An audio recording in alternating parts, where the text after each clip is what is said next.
Welcome to D&D Journey of the 5th Edition. Join us in our campaign and shenanigans as we explore the subterranean labyrinths, plunder hordes of treasure, battle legendary monsters.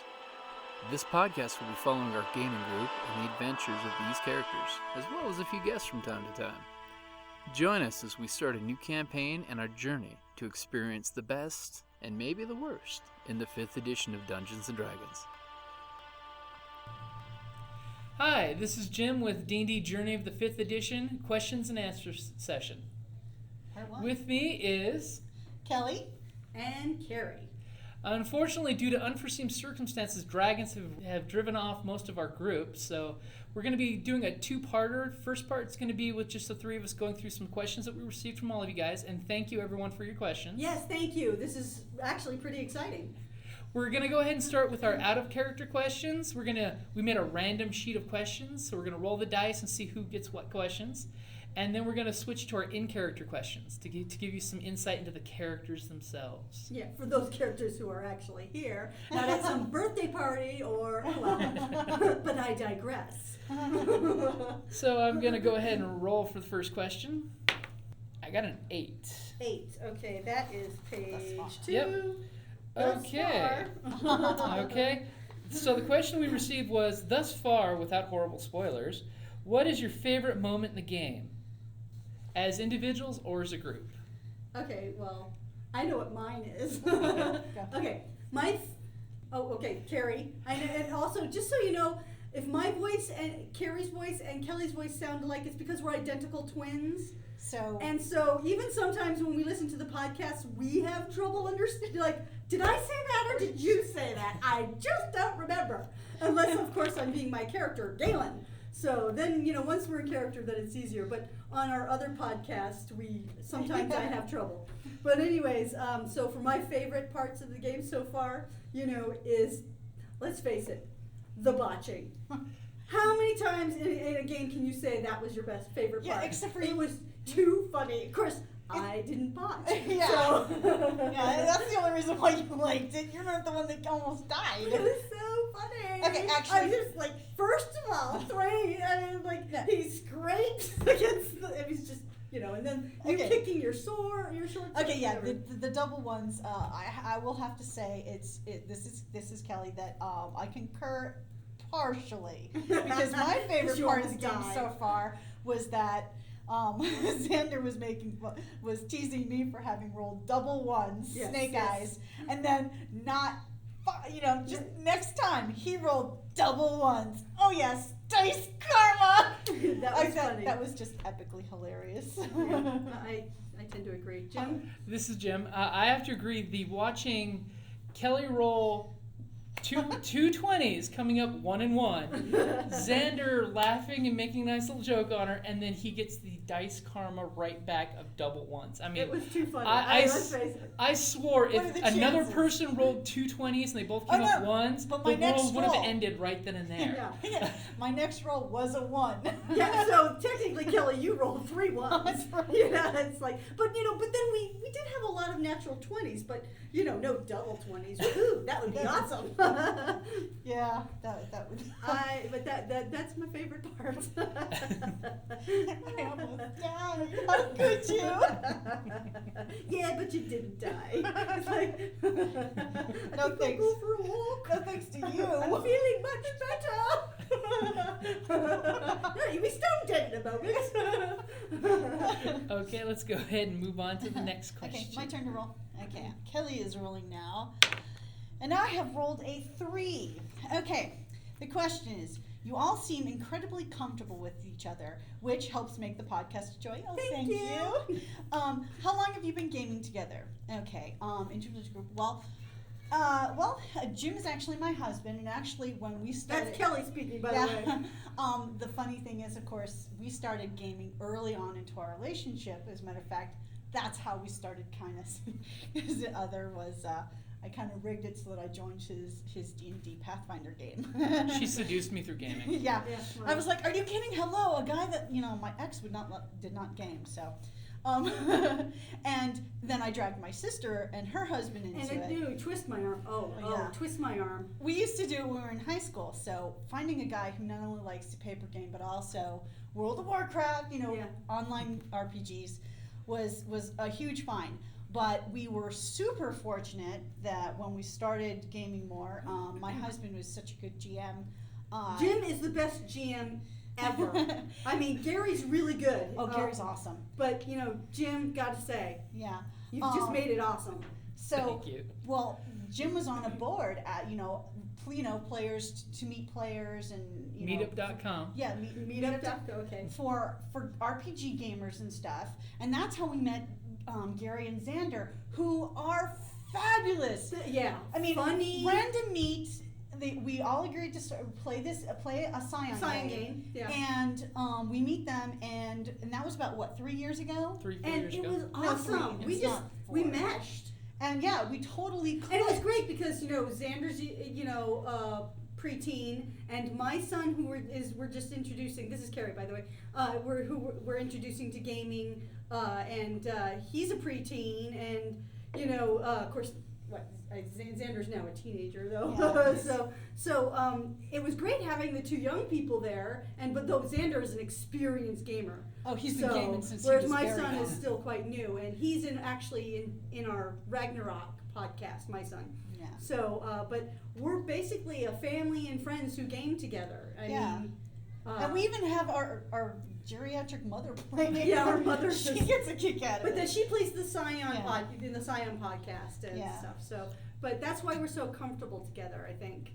And Oh, and- Jocelyn, Yeah, and Jocelyn, in fact, this she is wrote the- in some answers. I don't know if we want to read those, but she Yeah. is part of our steampunk group. And so, Yeah. let me this see is if I our can first time actually find gaming her. with her, but Yeah. we do we're part of the Tucson Steampunk Society together, and so we do stuff outside of and we have such a good time with her when we're out and about, and obviously it's working really well for the gaming, so she's fantastic. So it totally works. But Yeah, in fact, here's what Jocelyn wrote, and she wanted to be here. But and it says, I'm brand new to this group, and I have gotten to know Jim, Carrie, and Kelly through the local steampunk community of the last several years, and it was an easy transition from our steampunk antics to our gaming antics. In fact, I would have to say Lady Corlin is very much like her steampunk character. But so that's how we know Jocelyn, and we knew she was a gamer. So yeah, this was just made the best of both worlds. yeah. Yeah, in fact, this is Jim. In fact, I actually played with Jocelyn at a con that a bunch of friends of us got together to have, the Conrad Con. And I played in her Firefly steampunk-esque game, and it was a blast. She was Yeah. a great storyteller for that game. So. Great for the storytelling. Okay, Carrie, now it's your my turn. turn to roll. Let's see what question we get. Big bucks, whammy. 4. Oh, this question is, do you regret not having used a pun on the 5th for your name, like pleading the 5th, how about a 5th, and many other endless options in the name of your podcast? And, honestly, sometimes I can be a little clueless. No, I know. It comes as a big surprise to you guys, right? Like I was gonna deny that. So I actually, and normally we love puns. Oh, Carrie and I are huge puns. Kelly and I fans. like we puns. love punishment. Yes, and I just totally spaced. I didn't even think about it. Yeah, but now I'm like, oh yeah, that would have been so cool. That's like, darn. Yeah, honestly, when I came up with the D&D Journey, the 5th edition, it was like 3 in the morning, not sleeping, was needing to go to bed soon for work, and I pretty much just came up with it as it's D&D, it's a journey, we're starting the 5th edition just to try it out and see how we like it, and to hopefully let some folks at home who can't get into gaming groups know of just how much fun it can be, and if there's good things or bad things, what comes up and what doesn't come up. Yeah, because for the Ragnarok and roll, Yeah, we put a that's- little bit of a twist on that one. Yeah, that's our other Yeah, that's podcast. another podcast we do is Ragnarok and Roll. It's a Scion from White Wolf game. It's a really fun podcast. Yeah, that one's a lot of fun. That was my first podcast. Yeah. So. Okay, my turn. All right, my No, turn. no, it's Oh, no, Jim's Jim's turn to turn. roll. And I roll a 9. Here's a really good game mechanic question we got. The question is, in 4th edition D&D, there were healing surges players could use. In 5th edition, is it the same or do they use something different? That's actually a really important one. In 4th edition, healing surges were great because they kind of kept folks from taking too many healing potions or too many heals during the day.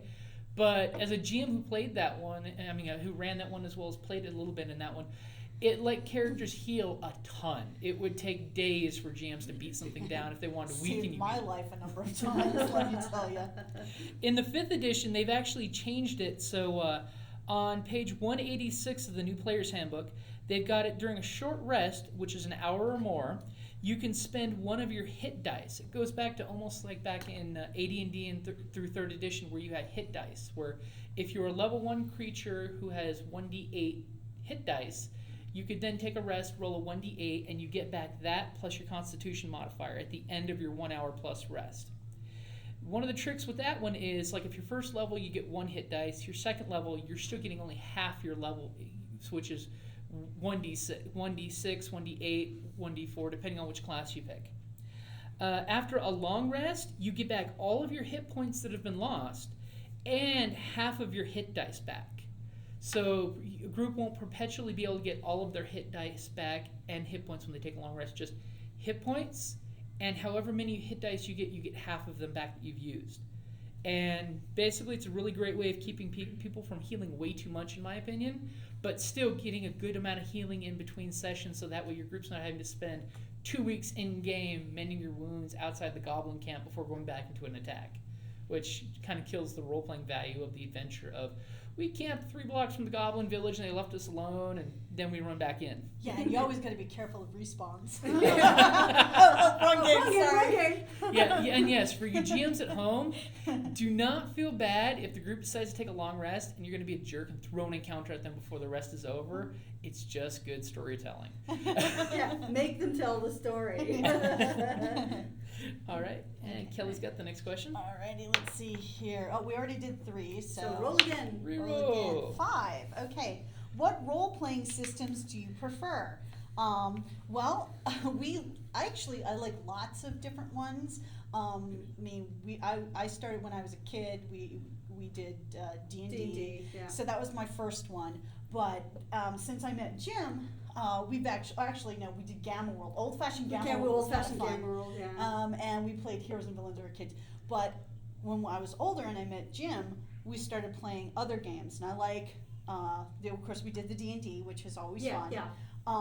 I was adverse to trying 4 at first, but okay, we had like it. some We great like it. campaigns. No, you've never played 4. You Oh no, only played which is the 3.5. one We we played played before, 3.5. 3.5. Those we had 3.5. some good times. The Company of Valor was Good You've never- times, good times. The Company of Valor, yeah. Good times. that was a times. good Yeah. long-running game. That was, but then we started playing Scion, Oh, and yeah. we loved Scion. Okay, yeah. It was so much fun.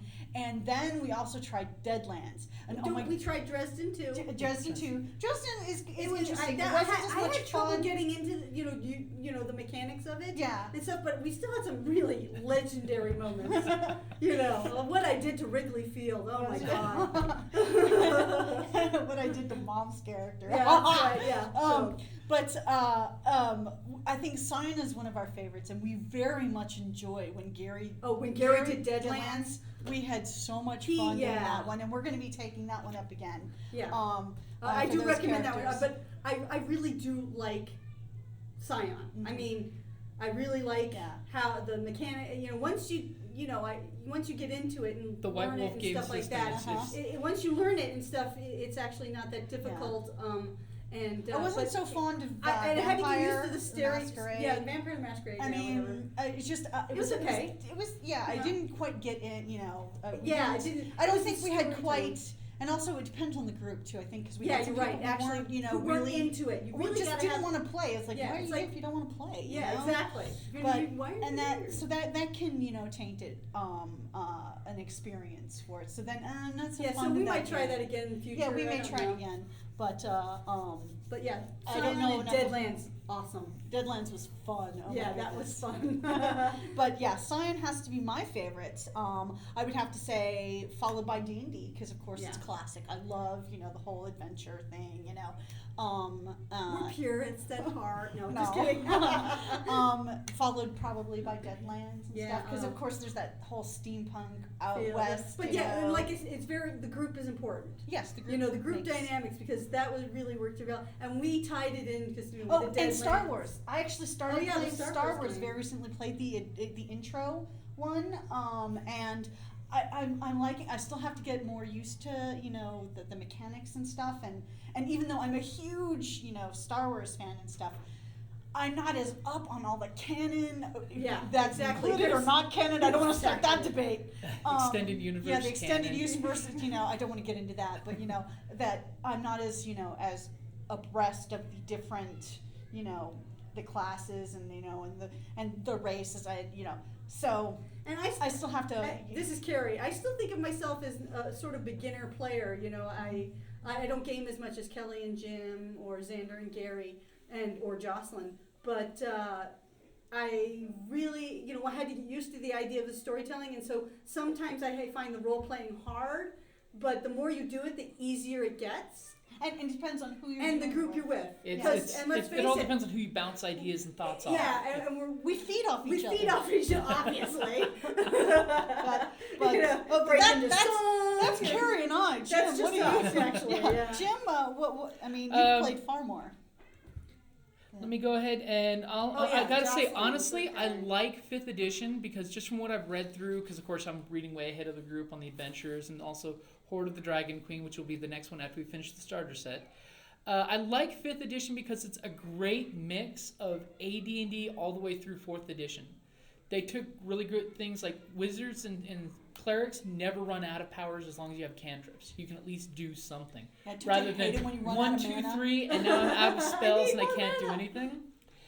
So I'm really liking the new 5th edition. I'm a long, old-standing fan of the Palladium books. And the cantrips. yeah. Palladium books have some great games. Rifts was one of my favorite. Heroes Unlimited is one I always had fun with.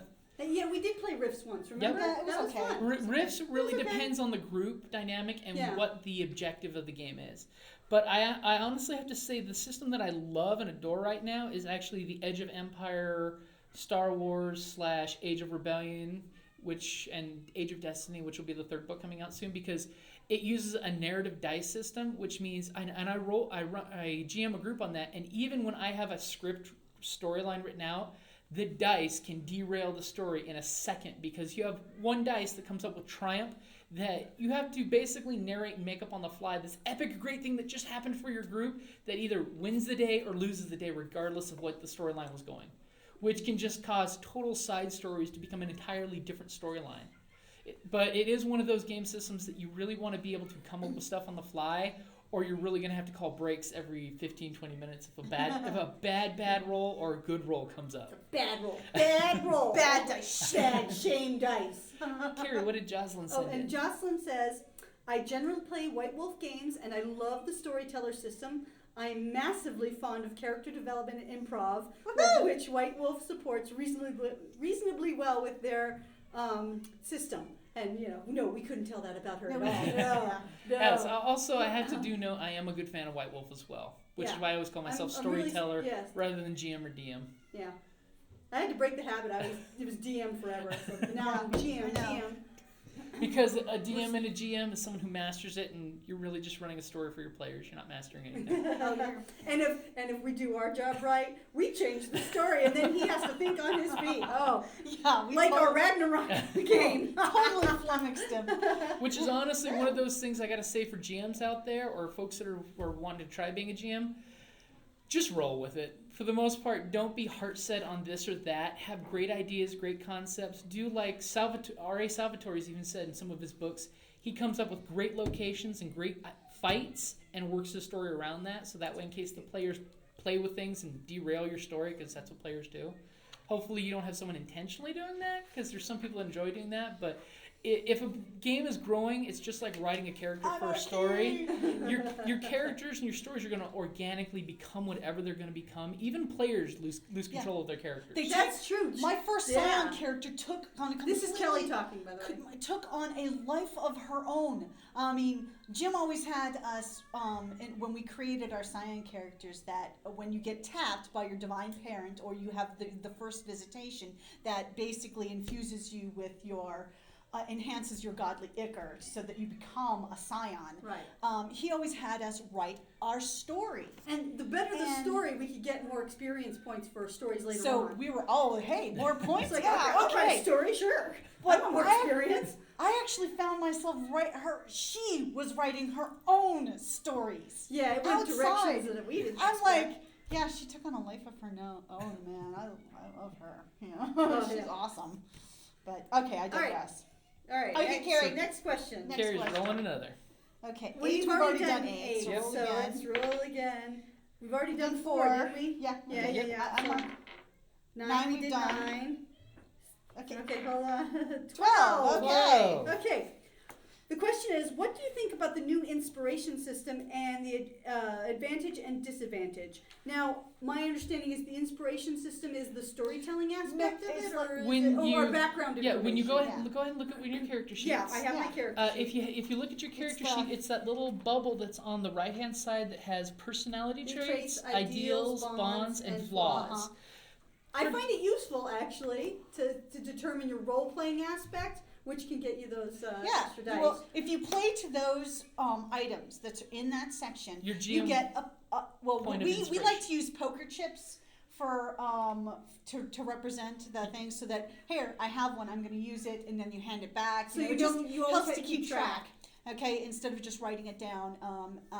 And it's good because I want that chip. I want to be able to say, hey, and so I'm going to play up to that. So like when I was talking about my aunt and how I want to go home, it's like my character loves her aunt, and I don't want her to know, bad things about me and stuff. So by playing to that, I was able to get the chip.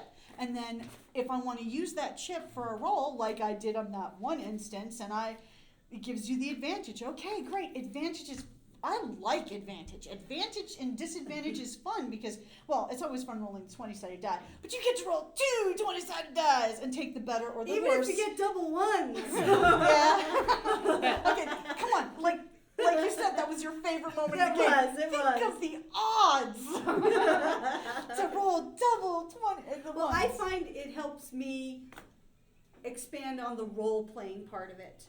For someone who's new to role playing, and not to say that I'm like new. I'm not a newbie per se, but sometimes I struggle to get into character. But it's easier with this group. I mean, with this group we can play. Plus- I'm sorry, it's playtime. You feel get safe. bonuses Yeah. for doing Bonus, it. Yeah, it's yay. like, hey, if you want, I'm going to take an advantage if I can in order to possibly increase my dice or get double ones. Shame.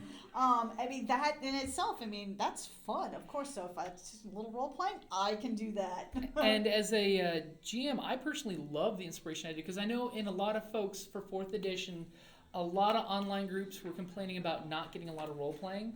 Honestly, I didn't notice a difference because it's one of those. It all depends on the group, and are you forcing your players to role play? And if I force, I'm being a little heavy-handed in the word there, but are you role playing to them as much as you want them to role play back to you? Because you usually, if you're not role playing to the players, they won't role play back. If you're That's true. If you're war gaming with them, they're gonna war game on the table. But if you're role playing, they're gonna be inspired to be goofy, be silly, use voices. You got to throw voices out there at the players, just so you're creating the role play environment of it's okay for us to play with these characters. I like inspiration because it gives them a reminder of I will get if I role play ROLE, you give me bonus to my roll ROLL play. Yeah. Of basically it's the constant argument of ROLE players versus ROLL players. If one, and in this case, inspiration rewards the second if they do the first.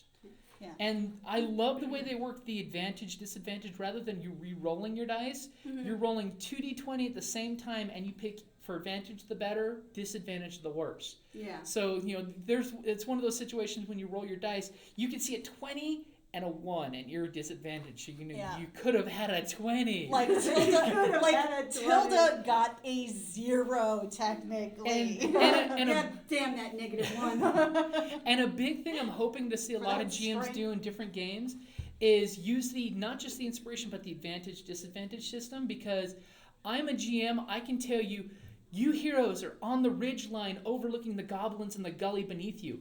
you have advantage with your bows. So you guys, since you're at a advantageous situation, you guys get to roll the 2d20s and get a mechanical reward for thinking smart, thinking outside the box, doing something that's just plain tactically smart, without going for the metagaming angle of we're going to do all these things for bonuses. It's I'm just going to get the better of the two rolls. It's more fluid than metagaming. Yeah. That's because you have the rules, lawyers and stuff, and that's not as much fun. You can't have fun with that. And when you're rolling more dice, you fluid. can never go wrong with that. Yeah. Yeah. Who doesn't like rolling dice? I love dice. Okay, so Jocelyn writes, I'm really enjoying the new system. I'm not an old school D&D player with decades of experience, but I played 4th edition and I've dabbled in Pathfinder. Plus all of the cool gamer kids played 2nd edition. I've learned a great many tales about it. This system, though, supports more of what I love about gaming. Shared storytelling, individual character development, and improv. Plus great group play. I think the advantage-disadvantage mechanic really creates that support. I agree. I Well agree said, completely. Jocelyn. Yeah. And, for those 2nd edition veterans, thaco to you. I think Okay, it's your it's- turn. Okay, so let's go ahead and roll another. Well, how many of the out-of-character 6. questions do we have left? I just rolled a 6. Oh, we didn't do that We one. haven't done that one. See, first roll, I get something new. Do you, as an individual or group, listen to other podcasts? If so, which ones do you like? Well, Okay, I myself, this is Carrie, have never listened to any other podcasts. So I had only heard about them from Kelly and Jim, and their responses to some of them have been quite colorful. So you two will have to answer this question. well, for me, And Jocelyn, I think, wrote yeah. something. Well, for me, I hadn't listened to very many podcasts, but there were a few that I listened to that I'm like, you people are friends? I'm like, really? You guys game together? But I was surprised at some of the, there's some ones that start, pretty good and stuff. But of course the what is it? Adventures Incorporated. Acquisitions Incorporated is very entertaining. Jim listens to far more than I do, but I have to say. Some of them I'm really surprised. It's like, I mean, they almost come to fisticuffs. Like, and some of them, like, the audio is just really bad. So Jim does a fantastic job of editing and doing that type of stuff. Different question. I would have to say, I haven't listened to very many. Jim is far more, but I've listened to a few. This is Jim. And she likes us better. Ever since Kelly and I bought each other iPhones for our first anniversary, Yes, many years ago. I've been listening to a ton and hours and hours and hours of podcasts. Usually in my free time, I listen to it when I'm doing other stuff. First anniversaries. I've listened to a lot of really great gaming Real Play gaming ones. And by the way, check out the Real Play Network. They put lots of Real Play gaming podcasts that you can listen to. Honestly, I love the old-fashioned radio drama stories. Oh, yeah. That's I as a used kid. to listen to at I the used U of to A, get copies of those. at the University of Arizona Library. I used to work in the media arts Awesome. department. They had like radio programs. And I on love cassette. the old I would radio listen to shows. those Mhm. all the time. I had Only to the say, Shadow knows. The Shadow was one of the ones I grew up with as a kid that I loved listening Yeah. to because I actually had the cassette tapes. Yes, kids, those funny things with the magnetic strips inside. It's like, shh, you're giving away our age. No. But here's some of the top 5 podcasts I like to listen to. Most of them, by the way, are audio dramas, not role-playing game podcasts. The first one, and that's the top of my list, is We're Alive, a zombie story of survival. If you can listen to any podcast, listen to We're Alive. They just wrapped up at the end of July their entire series, and the ending was heart-wrenching. You love these characters, you hate these characters. It's about 4 years Sounds worth like of The Walking Dead. It's about 4 years worth of a podcast, and they released once a month. I mean, there's hundreds of issues to listen to, and you'll love each one. The cast that actually does it in a university's actual sound lab, so their quality is amazing, awesome. That would be cool. and their special effects are fantastic. Carrie's a zombie phobe, so I don't think she'll Yeah. be. But in not this doing one, their that. zombies aren't quite zombies. Yeah, They're kind of sure. mutants. So it's Do they but still eat people and every and bit of stuff people. like that? Sorry. Yep. Yeah, no zombies here. Zombie fear. Okay. Sorry, The zombie fear. next one on my list is going to be Wormwood. which is a really good supernatural noir style story of a detective and his assistant. Gary liked that one. Gary Gary actually liked turned me on to that one. And that's a really good one. Then next is going to be, for the superhero folks out there, Secret World Chronicle. It's this really great podcast, and I think they're on the 7th book now for the podcast. It's a really great one.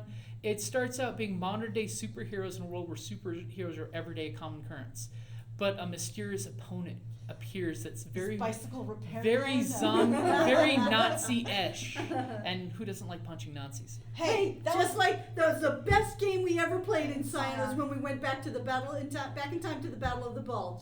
That was awesome. That was Sorry, so much fun. We're on a tangent, but that was one of my favorite games Oh, it was epic. in Scion. It was a good one. Oh yeah. That Kill us storyline some was we got- inspired. Yeah, we got to kill some Nazis. Everybody likes hitting Nazis.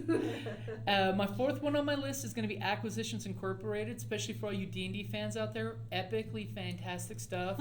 If you don't listen to their podcast, at least YouTube their Oh, PAX games. The PAX games are awesome. And of course, when Will Wheaton's on Dark there, magic, it's amazing. Yeah, if you get a chance, any of the Acquisitions Incorporated PAX shows are fantastic. Especially the ones with Will Wheaton are And friggin' Chris, hilarious. as a GM to a GM, Chris, you do a fantastic job GMing those games. Amen. That was. And for my That's fifth that. and final choice for podcast, I'm going to make a shameless plug for our other podcast, which is our group that plays Scion at our home game, which is Ragnarok and Roll, a Scion hero to Ragnarok story, which is Scion White Wolf game, Yeah. Okay, which is I really, agree. really fun one. It's Yeah. entertaining. It's entertaining. We go in directions that even the GMs didn't expect. That was my first real experience with podcasting. And I gotta admit, it's weird because I'll be at work and I'll put my headphones in. And I'm just Like, listening. did I Oh my say that? god! Oh Did my I God." really say that? I'm like, I can't believe I said that. and I do but you were apologize. thinking it. And I do apologize on Ragnarok and Roll. As Kelly said, it's our first podcast, so it's basically where I started experimenting with a lot of editing and stuff. Yeah. So it's a little rough in some spots. But it's fun. And it's actually filmed at our house, so it's like sometimes you'll hear the ice machine, because We're cooking pasta. Because like when we're gaming on Sundays and we have the friends over, it's like we either have pizza or we make a big Some family family meal. dinner, and Usually we it's just the have family fun game and- night. It's Yeah, family, yeah. we just have we make a day of it and have snacks and Yeah. and make It's a like- big supper It's and like, and here's mom's answering her to her roll, and it's like, and you're eating with you're talking with potato chips in your mouth. It's like, good God. Well, actually, because on the Scion Adventure one, we really don't even notice the microphone's there, so Yeah. we're like, oops. Well, that's the beauty of it. Even with with our podcast, this podcast, and the one our Ragnarok and Roll one, we forget it's there for the most part. So Sometimes. this is, unfortunately, for better or for worse, this is us, people. I don't know what This to is say. us every day. Well, at least when we're together. You know, Yeah. so I'm a little more subdued in other areas. Yeah, but you like get we're at the us- Boy Scouts and but anyways, Jocelyn also writes about I randomly listened to a few other over the years, but I haven't had any that I particularly followed. Yet I am enjoying the experience so much on this end that I feel like I need to experience more of it on the listener end. Hey, I like that because Actually, if that's we're an idea encouraging for me other too. people to, because people put a lot of effort and time into these, and it's so nice to find that people are enjoying it. I mean, when Jim first told us that, I know, I was like nervous. actually- I was like, it's like my People brother-in-law are wants actually me to do listening to this. us. People, like, why would people listen to me? Seriously, why would they listen to us? It's kind of But then, like, our Ragnarok and Roll is almost 2,000 plays, right? Yeah. So, and we're almost we have how a much? lot more. We're over 400 for this one. Yeah. Know, so. And speaking Wow. which, I'd like to say thank you to the 149 listens in Arizona, yeah. the 22 listens in Oregon, the 22 listens in North Carolina, the 17 in California, the 9 in Utah, the 8 in Illinois, the 7 in Florida, the 7 in New Mexico. Then we've got 33 listens in Canada and 3 listens in Sweden.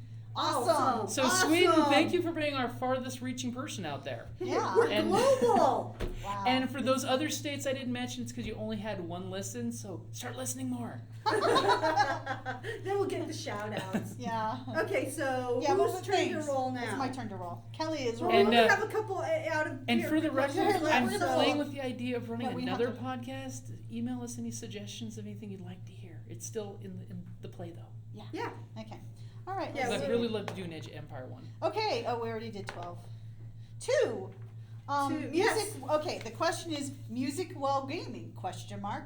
Obviously not for the podcast, but in general. Well, actually, for our That's Kelly talking, by the Yeah, way. for our Scion one, when we started it, we actually played with.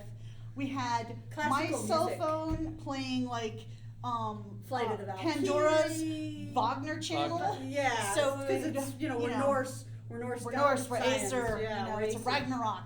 All of our characters are from the Acer. But we got some Orf in there.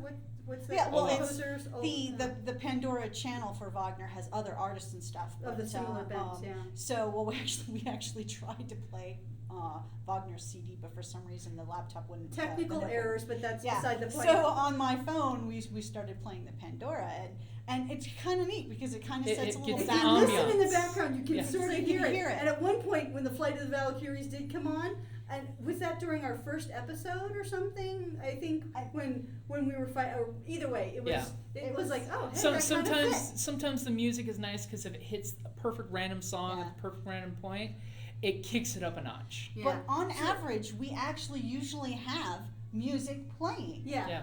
We haven't done it here though. Well, because this podcast is actually done at one of our local establishments, Tucson Games and Gadgets, fabulous place, where we actually check out the room. They have this wonderful gaming room, and so here we don't play music, but we That doesn't overlay mean we certain won't in things. future. Yeah, And then sometimes while recording, some music may get overlaid and things Yeah. like that. Exactly. It's just we don't want to disturb anybody else that's out here playing and stuff. Yeah, so that way exactly. it's just and us. you don't want to distract the listener as well. So Yeah. But Yeah. at home, we do tend to have music playing for all of our podcasts. Like when we did Deadlands, we had the spaghetti western music. Oh, yeah, that was We great. had, so we try, and Jim will try and plan, different little playlists, and in past games we actually tried doing characters having playlists, and you get a Yeah. bonus Yeah. if your random song comes In up. fact, actually, that ties into what Jocelyn wrote. She says, "I love music while gaming. I play with another group, and we often put together character-specific playlists, which we give to the GM." Yeah. So now I know with our Cyan character, we have given you We give- songs that's our Mhm. character. That's your Yeah. theme but songs. we don't actually do anything with that yet. Yeah. Yeah, but actually it's kind of cool because then you can play your song and listen to it, and it kind of helps you get into your character's frame of mind, which ironically enough, one of Jim and I's favorite TV shows, The Walking Dead, apparently the actors actually do that. If you ever get a chance, watch The Talking Dead, which is Yeah. the talk show after The Walking Dead. Chris Hardwick. Yeah, I don't think Chris so. Hardwick does a fantastic job on it, and they actually do little sound bites showing you the actors' playlists to get pumped up between scenes. Yeah, which, and they each have their own playlist, which I think is really cool. because it gets them in because- that frame of mind. Yeah. it's Which, awesome. by the way, if you're writing up games, it's great to have music just randomly put something on. Like I listen to a lot of times when I'm working on the Ragnarok game, the Vikings the TV show soundtrack, Yeah. and I thump that Oh, in the yeah, that's- I background love that while show. I'm writing stuff and inspiration, so that way it helps get me into that mindset of harsh, Yeah. brutal, But Yeah. Get in but, touch with the Aesir gods. Yeah. but the one thing I would say is the important thing is it's great having music set to help set the mood. Just don't let it detract from the actual game that's going on. Good point. We always usually have it as a low volume, or there were games when we were doing the other Cyan ones and the Dresden one. I'm like, change, get that song. I hate that song. Just do something, And the other side of that And coin, as a wife, you get to do that. and on the other side of that coin, sometimes they burst into songs, and I apologize. Yeah, well, that's just that, and that's just us. Gotta Sorry. say. Yeah, the Greek chorus. As we've now been As we've dubbed. been apparently dubbed. Yes. that. I mean, And it could happen again. You just never know. Yeah. It's like a Disney movie. You never know when they're gonna burst into song. Let it go. Let it go. But I What we digress again. But Which yes, we will do definitely, all the if time, you get the periodically. opportunity, play music or even just eerie sound effects. Yeah. So, like if you're doing D&D, one of the things I'd like to do is there's a couple different programs out there for eerie special effects and sound effects, and a ton of apps for your phones. Of just putting in like a dank cave sound. So a lot of times when you guys hear the actual podcast, I'll overlay different sound effects like the river babbling, the dank dripping in the background. That No, I we pick hadn't up. noticed that at all. Or like when I played my first Star Wars one was at RingCon last year, where I played. That's the in local a, gaming in a convention. pick-up game. I signed up for. I actually started playing some of the sound effects on my phones. Because it was just like these are on my phone. I don't want to upgrade my OS on my phone just because I will lose this app. Seriously. Check to see whether the app's available. This app is It's no no longer longer available. available. And All right, I'm like, Now that Disney has Okay. purchased it. yeah. But yeah, definitely try to get your characters into the right frame of mind, and music will always help. Yeah, Okay, so who's got the next I question? think Carrie's- I do. it's Carrie's But we turn. have only a few out of character questions Yep. left, and Oh, one. Now there we we haven't go. done that One. one. Number one. Numero uno, primo. First and foremost, I think all of us want to know who is editing your podcast, because whoever it is does a really amazing job and deserves credit. The podcast is crisp, the levels are good, and the occasional additional sound effects really enhance the feel of the story. So fess up. Who's responsible? Take a bow, Jim. Take a bow, Jim. I will have to say thank you for this question.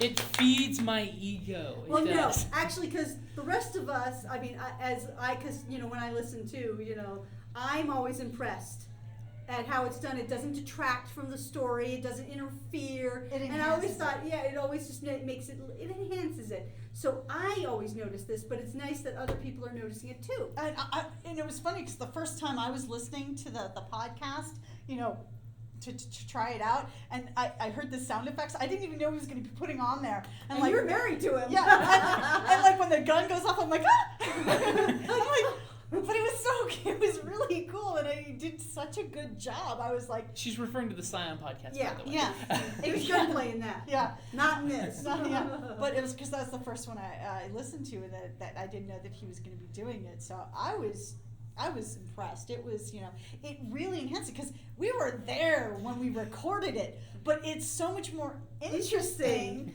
when you hear the additional Exactly, it added to it. It enhanced it. So, kudos, my love, because it's a fantastic. You do an amazing job. Yeah, I'm as I said, I'm guilty being the man behind the editing. Honestly, it really came out of I use Obsidian Portal for a lot of my games, but the problem is a lot of times players can't get a chance to get to it, or a lot of times I'm really horrible about taking notes and remembering a week later what happens in my once a month game. So I was thinking with all the podcasts that I would listen to and stuff, recording would be a really fun, great way for folks to go back and relive it. And honestly, let's be honest, if you're a gamer, you all have epic, amazing game stories that you can sit at the table and go, remember that one time when that thing happened? And No shit, there I was.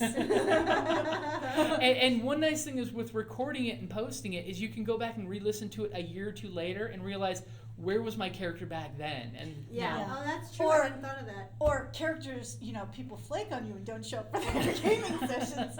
And I'm not saying Shameless. that. Not Shameless. just, but no, just because then it's like, oh man, life interferes. It Yeah. does. Yeah, It we're all busy happens. people. We've we're got all families, busy, jobs, obligations. other outside interests, that type of thing. So it's going to happen. And listening to the podcast, it's like I can go to the last podcast. Oh, that's right. That's what we were doing. It totally refreshed my memory, and put me back on where we were. So it just made it that much easier to get back into character or remember what was going on, or go to my husband. See, I told you. Told you told me that. And also, it works the other way, where it's like, Jim informed me that you don't have any legend left. I go, yes, I do. What are you talking about? And then I listened again, and I came back, and I was like, Jim, I'm sorry, you were right. I had no legend left. I heard it in the podcast. My bad. Yeah, because it's like, Because I'm like, I swear I had legend. Of course, just remember, if don't browbeat people on that. Just keep the game rolling, and keeping the game fluid. So if snafus happen and memories are a little sketchy every now and then. Yeah. But honestly, what inspired me to do the podcast was in my Edge of Empire game. We only game once a month, and half of our group have lots of lives and lots of jobs and lots of other games that we play. Yeah, so we're all how dare they? we all sit down at the table and for the first 5 minutes go, what did we happened? do last time? It's like, Wait, And for half an hour will be our review session. And if we don't take really good notes, we don't really know. So I figured the podcast is one of those of, I can put the podcast on the night before and it gets me right back to that place we left off at. And how many of us take really, really good notes, other than Gary? Gary is Awesome amazing. at taking notes. He takes the best notes. But pretty much in response to the podcast, before I actually did the podcast, I did a lot, as those that are in the video game community call noob tubing. Spent lots of time on YouTube listening to other people, how they set up their deals, how they do other ones. And I listened to actually a few podcasts on how to make podcasts. Equipment-wise, I'm wanting to eventually upgrade to some better stuff. But currently all I'm using is my 5G iPhone. And I've got a app called the iRig Recorder app, which basically lets you record in a really easy format to pull it off and edit later on. And it lets you adjust the volume automatically for voices. And then what I do is I just pull it off on my computer onto a program called Audacity, which is like, if you Google Audacity, it's one of the best editing programs out there, and it's used for a lot of things. I'm actually looking into learning how to use it for Skype, to see about Skype gaming as well. Yeah, because we have a friend who moved to Wisconsin recently. We miss her horribly. Jerry, we love you. Jerry, we love you. And Kent, poor Yeah. Kent. Oh, that's Love right. for the Love husband. you too, Ken. And And the the boys. boys. Yeah, that would be great if we could. And as for the special And they're effects, gamers. a lot of times I try to record stuff on my phone and then blend in special effects I make. Or I use a really great site, which is Free SFX. If you Google it, it comes right up. It's a British website where they let you post effects you've made, loan out effects you've made. As long as you give them credit, they're cool with you using it for free. So that's where I get a lot of these sound effects from. And Jim puts a lot of, when he's storytelling or GMing or DMing, whichever nomenclature you would like to use for your games, he goes to so much effort to research everything.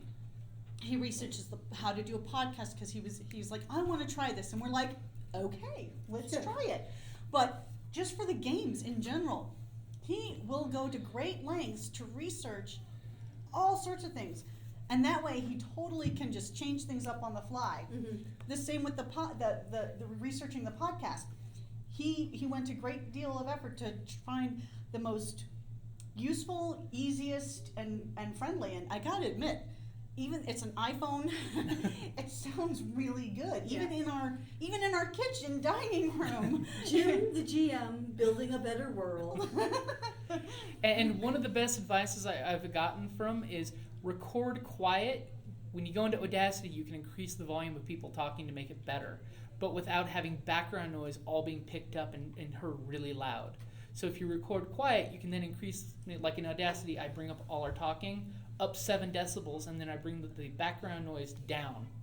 And I add all background noise is dropped like 20 decibels quieter than we're talking, or when it's being recorded, I should say. Oh, So just, if you want to learn to do it, Google and YouTube.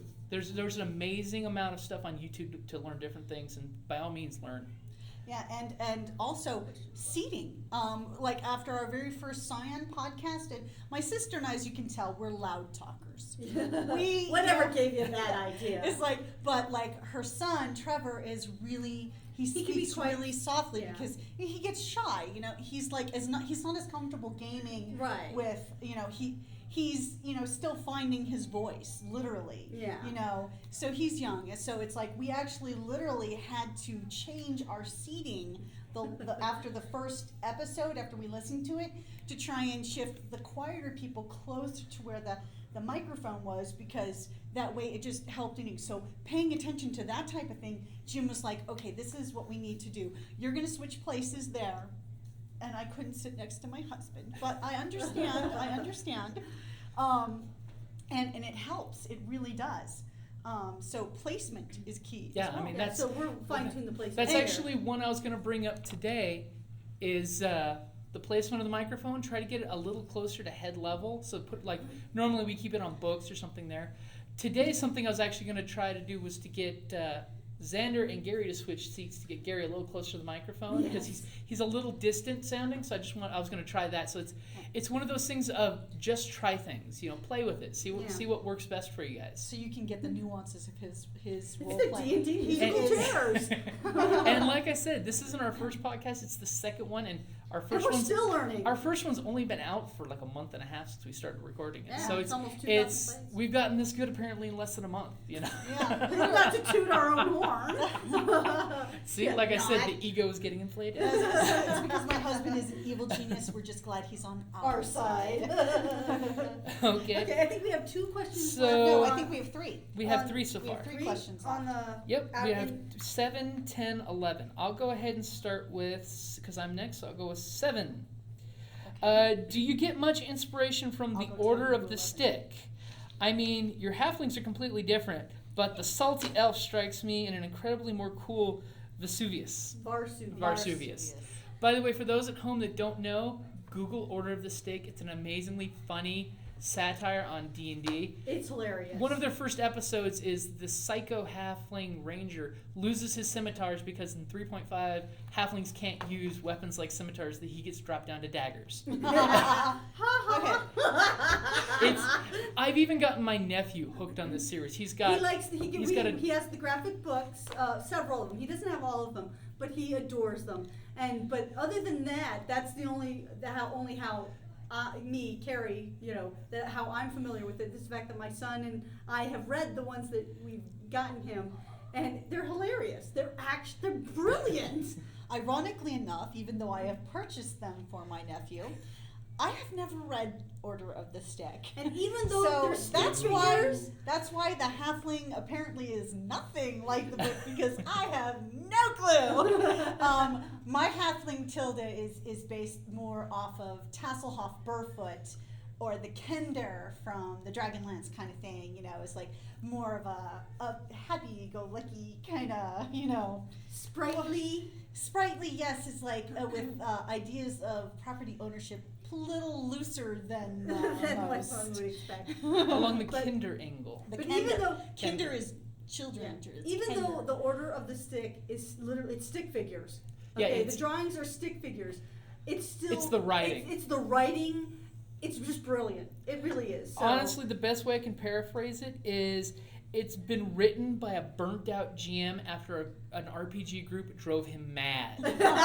Because some of the things that they go in there, the warrior who's the leader of the group has a high intel and is driven insane by the group. The bard, he basically is the Gilligan of the crew, always getting them into trouble. And doesn't the bard have a twin brother? The bard has a twin brother. An That's evil twin. Spoiler alert. Hey, an I'm evil sorry. twin that appears later in the series Yeah. who's like a badass. Okay, Yeah. well, The I've complete never. opposite. And just for our listeners, Kelly is the evil twin. I will 100% wholly admit I am the evil twin. I guess And that the- makes me the good twin. The No. rogue, she is It's not as selfish and evil. out for herself. Yeah. And the dwarf cleric, which is funny because they have a dwarf cleric, we have a dwarf cleric, is sullen and quiet and doesn't really know why he's with them. Yeah, that's It's Right. it's a really fantastic series and worth the time you'll waste on it Yeah. online. Look it up. Look it up. Okay. Well, then I'm next, so I'm going to do the second to last question. Number 10. In older D&D, I think it was Pathfinder or /3.5, whatever. Rangers had a chosen quarry that they would get bonus if fighting. Is that back? Okay, pretty much since I'm the only one who's really chewed through the player's handbook now, And we thank you for that. I can tell you, Player's Handbook, get it, buy it, you'll love it. Honestly, in that book, it now has the most classes and the most races ever released in one book. You don't have to buy Player's Handbook 1, 2, 3. Almost all of them are all in one book. So do they have They a do chosen actually quarry? I have- was just reading about this actually. There is a They do favorite- actually have on page 91 what they call the favored enemy. The Yeah, favorite that's And it. The favorite enemy. You okay. basically every couple levels, like I believe it's every 5 levels, you get a new one, and it adds to it. What it does is it doesn't give you an advantage to attack, because basically in 3.5 Pathfinder, I think it was +2 to attack your favorite target. In this version, anytime you use a skill to track, to know their weaknesses, anything along those lines, your favorite enemy, you get advantage, which means you're rolling 2d20 on your skill, and you're getting the better of the 2 rolls because you know this sucker. This is your bread and butter. So hopefully you don't roll it'll make it double easier ones. for you to track your enemies, to know their weaknesses, to know what their habits would be. You know, so basically, the player now has a mechanic to say, yes, this is my target. I go after this. You know. Yeah, because I remember way back when actually I had a ranger, who her in her backstory, she was a half elf, but her father, who was the human half, he was a ranger, and he was killed. He was killed by goblins. So her favorite quarry was goblins. Yeah. Who doesn't mind killing goblins? Yeah, I mean, really. Slug. Oh, I'm sorry. What, the only good goblin's a dead goblin? Goblin. No, Splug is lovely. Or as Lady Cora would say, he's lovely. No, I'm not doing that right. What? Sorry, Jocelyn. It's like, it's her pet. Does Jocelyn Yeah. have anything Does to say? Jocelyn Let's have see. a Let comment regarding the... Check. No, I mean, I think that was just more of a generic game mechanic question, so she might not have... I don't think she's read... Yeah. Yeah, so... Okay. That's So... basically it. Yeah. No, there's For- one more question. Yeah, Well, number 11. Yeah, number 11, Carrie. Okay, well, so far, what do you like about the new system? We've kind of kind of maybe answered this already, but we like the advantage. We've covered it in disadvantage, parts. Yes, and it encourages role-playing. I Yeah. like that. I like that it does encourage role-playing. I'm a huge fan of the fact that it'll pull shy people out to roleplay, because if you're shy or you're new at the game, you look, and by the way, the starter set has fantastic and pre-rolled characters in it. The characters really are great, Yeah. and they've Don't got forget the hit dice are back. hit dice Yeah. are back, so it's a smoother healing Oh, system now. And just as a side note, the actual starter set in this one actually gives you nice dice, as opposed to, I remember back in the old days, the red box, you got the cruddiest. It was like Red box, like Red Box Ninja. Yeah. But I mean, they were like sharp and pointy and like just the cheapest possible plastic, and there was Yeah. no rough That's because edges. we're dice snobs. Yes, for the record, I've got We 2 love sets dice. of the starter set dice. They are identically both the same great And quality. they're pretty. They're like a marbleized blue. With And the numbers are Yeah. really easy to see. It's bright white numbers on nice dark marbleized blue dice. Yes, unlike They're really good quality. I have no problems with any of the dice having, paint not filled in numbers or anything along those lines. Yes. 0 defects. Yes. So they did spend No, some. that was some- just your box. no, there's 2 to Because to I'm pick sorry, from. dice so. is important. You know me, I love dice. I Yeah. like, having. It's like, yeah. I've got my pretty Lots ones. of dice. I've got the fate dice. I've got the Scion. The 10-sided sets. I got my. We got several 10-sided sets. Although I'm still gonna be picking up the Star Wars dice. Yeah. Because I'm about to Our start playing. steampunk dice. Yes. Oh yes, I have steampunk dice. Well, that was perfect for Deadlands. Yeah, actually it was. Also, I think we kind of glazed over this one, but there was a question of the microphone. How do you think the microphone affects our gaming? I think we It doesn't kind of affect covered us. that We during. kind of mentioned it all. Yeah. It's like we forget it's there, really. Yeah. I know some of us ham it up for the microphone and talk Oh, to wow. the crowd. Yeah. But for the Right. most part, it doesn't Pretty really. much, we've there. only done that on this podcast. Yeah, on the Ragnarok and Roll, we completely ignore it. It's Yeah. just, It's just part of the table. It's not an issue. It's Yeah. not an issue. It's so It's not an it's issue. my phone was always on the table anyways. Yeah. It's not But noticeable. see, here at home we have a camouflage. table that seats like what, 10? Yeah, I Yeah, think so. 8 to 10. Here we're on a much smaller table, so you can actually see it more. It's a bit more so. Oh, like we're paying attention. Yeah, but It's like I'm looking at the map. One thing just honest. not reading it correctly. Just not reading it correctly. Yeah. One thing, honestly, that it does make me do now, which I'm actually glad of because it's a personal trait of mine, is it's making me more aware of not talking over other folks. Because I have a bad personal habit. Oh, of, you have a bad personal habit. Let me just ask you.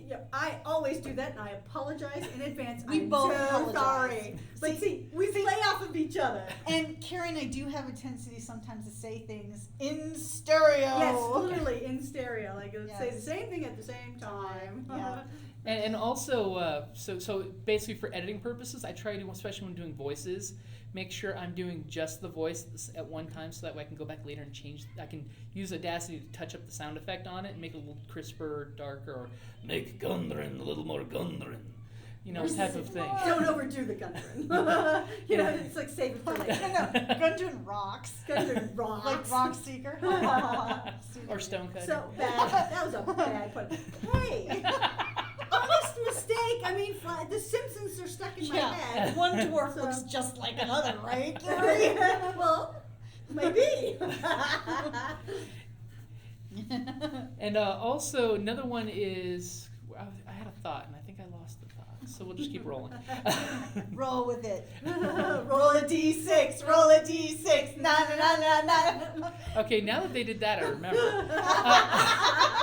Another thing is to also make sure when I'm GMing to preface more of the environment to describe it for people that aren't here to see what I've written on a map or any maps I've made up, and also to use audio clues for folks that are home. So that way, on a map, I've got this great map showing you what we're doing, or I usually use a dry erase board to just do a quick 5-second map on there to show people if you're in a parking lot, this is here, what are you doing? So now I'm finding myself describing more, which is actually helping the GMing of putting it out there more in a descriptive kind of way. Speaking as a player, though. And I think a dragon is eating a small child in the distance. I think in the next room, the birthday party is. So maybe if, because Jocelyn's actually at the birthday party, maybe we'll hear the infamous titter. I don't know. But speaking as a player, though, actually, your descriptions help so much to help pull us into the world. Building a better world. Yes. Yeah, and the fact that and when you play the other characters, The and stuff, NPCs, yeah, we can feed off of that. Like so Slug.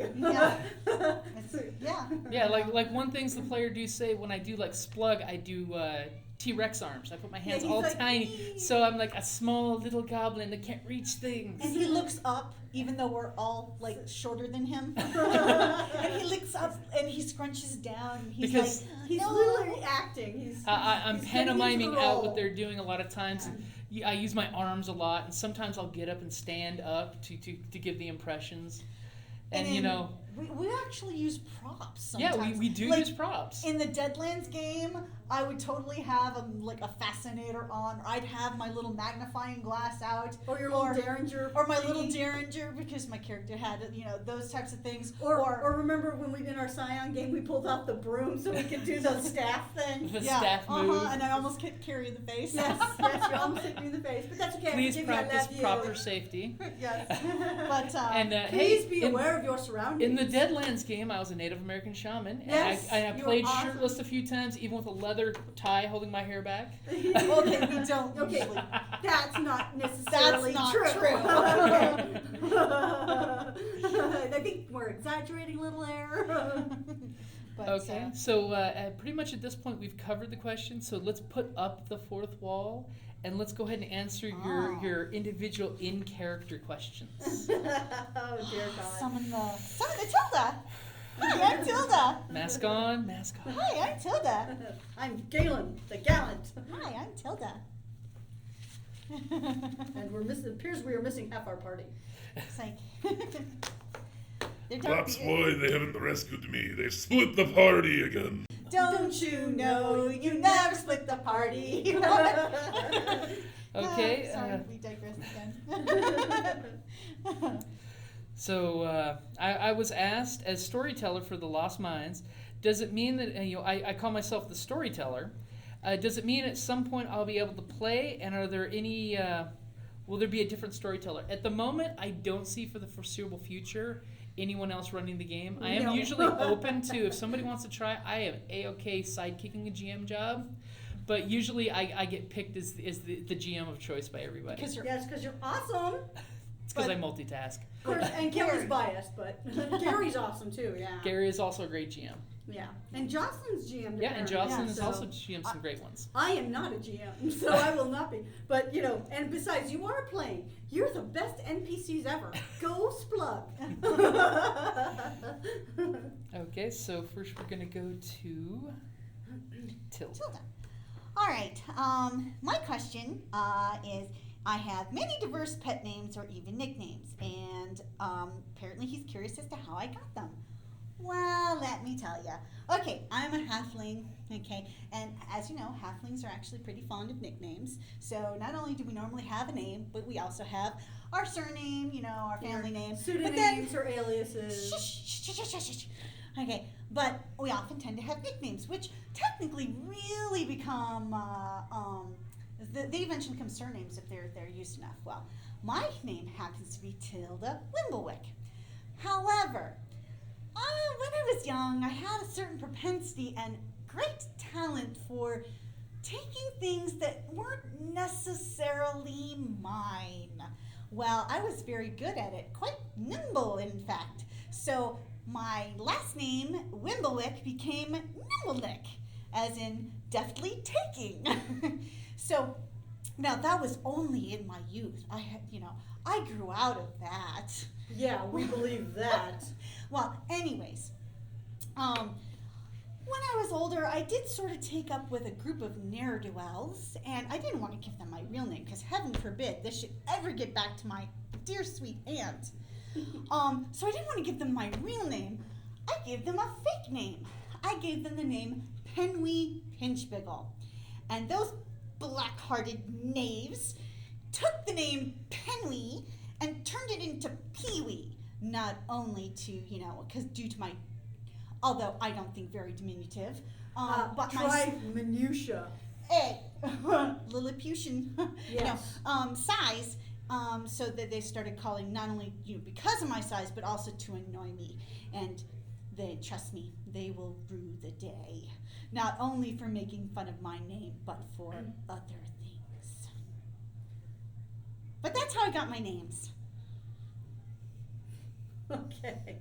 All right.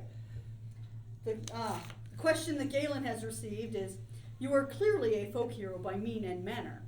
As such, are there many songs about you floating around in the various taverns and inns? Would you share one with us?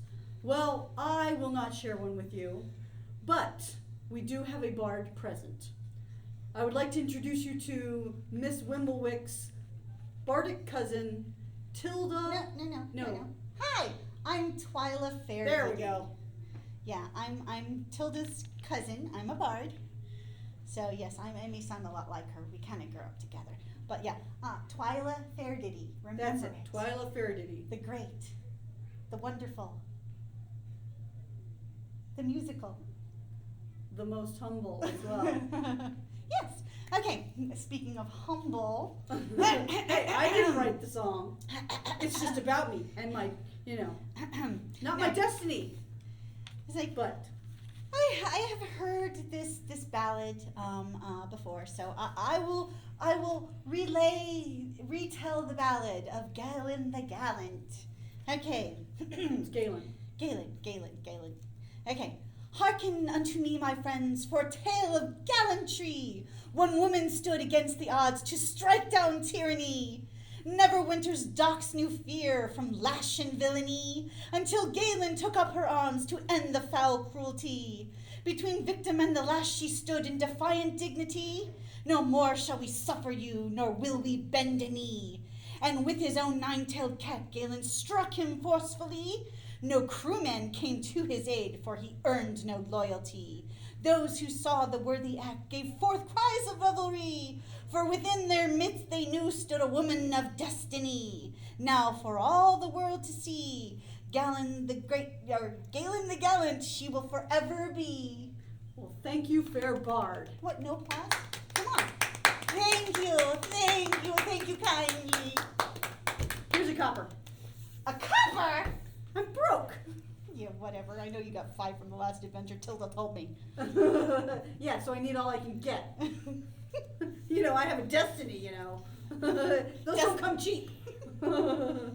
So there was an additional question, and it was, as a person of destiny, do you ever have leisure time? Well, when I do have leisure time, I really am, I'm fletching my arrows and thinking of my dear sweet home. Stiffing the bard. That, what was the name of it? Hold on. I can't remember the name. Thunder Tree. And It's a which very was- small place. sadly, it's no more. It was destroyed. But one day I shall It's return. forgotten. One day I shall return. And when I do, I shall restore Thunder Tree to its former glory. And one day, in my leisure time, I'm imagining what the statue will look like. It's gonna have a really big head. No, I believe that's Lady Corlin, but no, I suppose that's me, Joe. Well, Gundren. okay, go ahead, Gundren, because I'm like, we're out of characters. Gundren here. Towards the end of the second installment of your story, you lament that the party was taking so long to find you. How much hope did you lose after discovering how challenging it was for them to find a simple book? No, I think you're referring to the magic little elf who twiddles his fingers losing his book. And that was a little disappointment, but I have hope that they'll find me sometime. And hopefully that elf found his book okay. Didn't get any water stains on the book, because everyone will tell you water stains just don't wash out.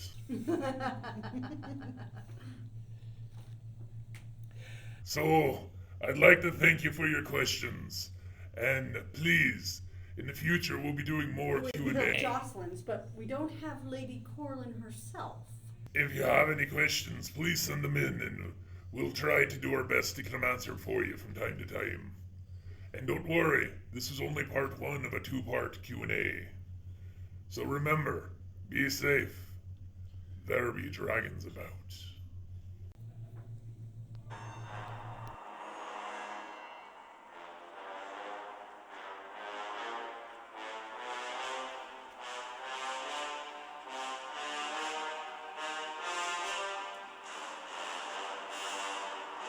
And this has been another edition of D&D Journey of the 5th Edition. Thank you for listening, and be careful. I've heard there's dragons about.